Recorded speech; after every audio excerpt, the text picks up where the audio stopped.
大家好，我係劉蘇，今集咧會同大家睇一睇咧喺珠海新開嘅呢個室內滑雪場啦。呢度係啱啱10月1號正式開幕噶。好，我哋買咗飛先。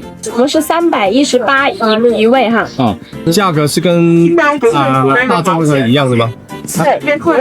冇錯啦，當日飛咧你線上同線下買嘅價格係一樣噶，但係如果你可以早一日或之前買定先咧，就有一個早鳥優惠，可以平到幾十蚊噶。好啦，攞咗飛啦，之後就可以拍卡入閘啦。如果小朋友玩雪嘅話咧，呢度仲有啲工具仔可以買添。嗱，咁如果係初學者嘅話咧，我非常之建議喺度請教練學，因為呢度請教練嘅價錢咧係比較優惠噶。由於呢度係啱啱先開咧，所以你見到咧所有嘢咧都非常之新淨。我覺得呢度嘅 equipment 咧仲好過深圳前海嗰邊嗰啲。咁呢度 lockers 咧都係免費享用噶。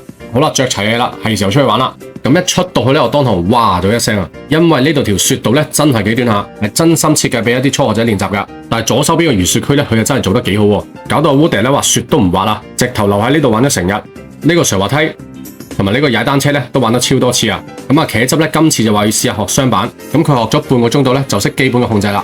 你睇下，因為我哋係一開門10點鐘就入嚟啦，所以咧就唔係咁多人。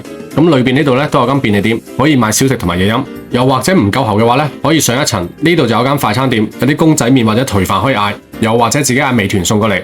好啦，係咁多，我哋下集見，拜拜。